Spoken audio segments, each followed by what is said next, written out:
What is your Tinder horror story? So I met this girl on Tinder and went for a lunch date. We had a pretty good connection, so we decided to have dinner as well. After having a few drinks, one thing led to another and ended up back at my place. We hooked up and went to sleep. Middle of the night I wake up. She's intensely staring at me while she's crouched behind the bed. I asked her if everything is alright. She said yes and got back into bed. I thought little creepy, but probably nothing to worry about. She lays down to cuddle with me and she's wet. At the time, I was like, damn, I must just be a stallion. Fast forward to the morning, she's gone and there's a wet puddle beside the bed. She peed on my floor. I still don't understand it. I had a bathroom, but maybe she just got lost and couldn't hold it. I did not hear from her again. Sleepwalking? This exact thing happened to me once. It was a girl I had been dating for a while. We had a good amount to drink that night. I saw the whole thing happen because she woke me up getting out of bed. She just leaned forward on the bed and let fly. I got her back into bed and cleaned up before going back to sleep myself, and she remembered none of it the next morning. Over the next couple of years I saw her sleepwalk a handful of times. Luckily no other episode required cleaning up bodily fluids. Oh my god, I had a friend do something like that when she and another friend came to my new place in Seattle and we went out for drinks. I got tired so I went home and they got back much later. I got up during the night and both were passed out on the bathroom floor, one around the toilet and the other next to my roommate's cat's litter box. When I woke up, my roommate told me my friend pooped and peed in the kitchen during the night. My friend had literally peed in the recycling box and pinched a loaf right next to it. I cleaned up the pee, but I insisted she clean up the turd, lol. She had no knowledge of doing it, because she drunk sleepwalked. When I woke up, my roommate told me my friend pooped and peed in the kitchen during the night. Just what you want to hear in the morning. Talked to him for 2 weeks before we went out and no red flags, so we ended up going out to dinner. I said I hadn't been out in a while, because I was trying to save money for a washer and dryer. He told me, instead of saving for that I should save for a boob job. I didn't even know how to reply, so he followed up with, no, it's not a bad thing. My sister and mum both had small tits and got boob jobs and they look amazing. This is all before the waitress even brought out drinks. I just got up and left. Maybe he should just go sleep with his mother and sister then. Maybe he already did. First date. She wanted me to get into a bar fight with the perfectly friendly guy who'd bought us a round of shots that night. Why? Because she found out he was a Scorpio. Astrology chicks are crazy. We lived about 25 minutes from each other, so agreed to meet at the beach pier about halfway between. Before meeting, we had been texting and he seemed totally normal. I was already at the pier when he texted me saying he can't meet me there because his license is revoked and it's too far for him to walk. I should have just left then, but I agreed to meet him at a pizza place closer to him. I get there, and I'm standing outside when I see him, and quickly realize the pics from his profile were at least 3-5 years old. Homeboy looks like the dollar store version of himself. Greasy, looks like he hasn't showered in days, hair undone, holes in his shirt. I awkwardly give him a side hug and suggest we get a seat, and he says, oh, no, we're not getting pizza. Let's go to the park. I awkwardly say okay, and as he talks, I realize his gums and tongue ring are stained black from smoking.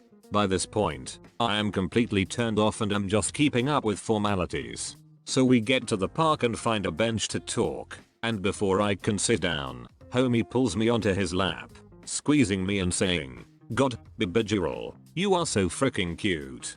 I awkwardly scooch away and try to get a conversation going. He pulls out his phone and starts texting for a few minutes, not really listening to me, before interrupting with, have you smoked? My friend is a plug. We could go back to my place for a bowl. I decline. Or, come on, Bibigiral, my place is just right there. We could have some fun, too. I decline again. Next thing you know, he pulls me close by the face and whispers, you're so innocent, before broad-tongued licking my face from chin to ear. Shell shocked, I just sit there for a moment processing what the frick just happened as he keeps talking about weed before I decide to fake an urgent phone call and leave. He may have been talking about weed, but it was meth. He just said weed instead. That's tweaker shit. You're honestly probably not wrong. I think you went on a date with a homeless tweaker. Fresh off a breakup on campus, match with this really good looking girl who is talking pure filth. Obviously I'm just an idiot with a hurt heart, so I don't question much. Head over to her place a few days later. She insisted I come over on a certain day at XX o'clock. Usually I would have been sketched out, but it was the middle of the day on a B1G10 campus. What exactly could go that south? Half hour and her husband came home. I was being used in revenge plot. No more Tinder. I'd like to hear the rest of the story. What was she seeking revenge for? What did he do when he saw you? 3 of them played Uno together. No. This guy asked me if I would be interested in dating his dad. Pretty sure that guy was a catfish of said dad pretending to be guy. Probably. The message he sent me was so weird. Don't leave us hanging. What was the message? Met up with a Tinder girl at Dave and Buster's. She brought me there for a freaking pyramid scheme sign up presentation. Guess I respect the hustle. Ugh. Happened to me in college, but this was in the early 90s, so no Tinder obviously. Met this attractive girl on campus. We had coffee, then a lunch. Nothing ever physical, but she seemed into me. One day she calls me, asks me to come by her office. I'm thinking weird, but okay. I go. She meets me and she brings me in this room, and there's about 10 other guys around my age all sitting around this conference table. We're all looking at each other with these what the frick expressions on our face. Then the girl comes back in with her boss and the sales pitch started. I'm just loving the scene of a room full of guys all slowly coming to the realization that they've been honeypotted to a pyramid scheme presentation. This actually wasn't all that uncommon back in the 90s. MLMs were scum then too. Well, I've only gone on one Tinder date. We talked for a bit and I agreed to pick her up at Starbucks. She looked nothing like her pictures, but I thought I should be nice and at least hang out with her for a bit. We went to her place and the entire house reeked like cat pee. Like saturated. Then as she proceeded to show me her massive collection of animal tail butt plugs, she screamed at her chihuahua and smacked it right on the nose, and without missing a beat just asks if I want to make out on the couch. I awkwardly sat down and pretended to look at my phone and made up that my grandma was dying so I could get the frick out. One of the many reasons I'm sad my Mimo passed away. Oh my god, my grandma died. Sorry, I need to go. Easy. Voice. And if she calls me on it later, I can honestly say, I didn't say she just died. Matched with my BFF's fiance after the engagement party. Screenshots of everything and lost my BFF. Because I don't play that. I was uninvited to the wedding. Marriage lasted 18 months. If I'm reading this correctly, you were uninvited to the wedding because you were a good friend and showed them that their fiance was on a hookup dating site. He thought that I would embarrass him at the wedding. It is possible, because he was stupid enough to not only match with his fiance's best friend, but also, once I told him off for it, he still wanted to hook up, and he was running for public office. Shocking. I know. She just wanted a baby and culturally had to be married when popping one out. So your friend didn't know? Why did your best friend agree to uninvite you?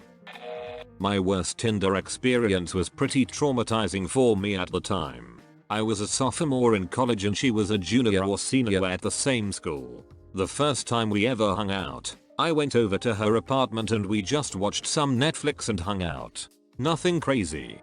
I was thinking this chick is super cool, we may have something here. So I'll leave telling her I'd like to see her again if she's down. She told me she would love to and just hit her up whenever and we'll make some plans. We start texting, Snapchatting throughout the week and organize some plans for the following weekend.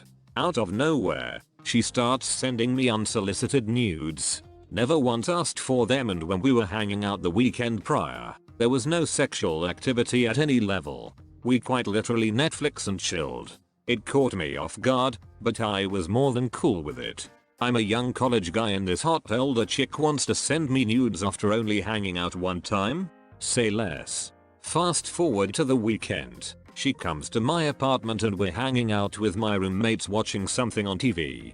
She asks me if she can stay the night, and after sending nudes to me all week, I kind of figured what was up. So in my head I'm like, frick yes.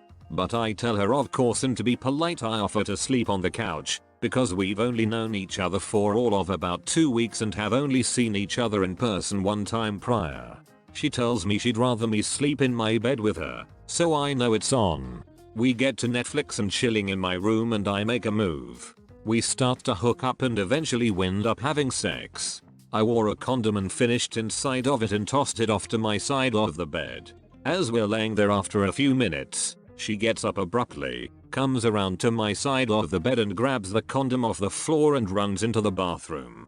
I'm a little confused, maybe a little concerned, but kind of brush it off. As I'm laying there in my bed I hear a loud crash in my bathroom. She yells frick. I ask if she's okay and get no response. I'm a little concerned, thinking this girl just fell in my bathroom and cracked her head open or something.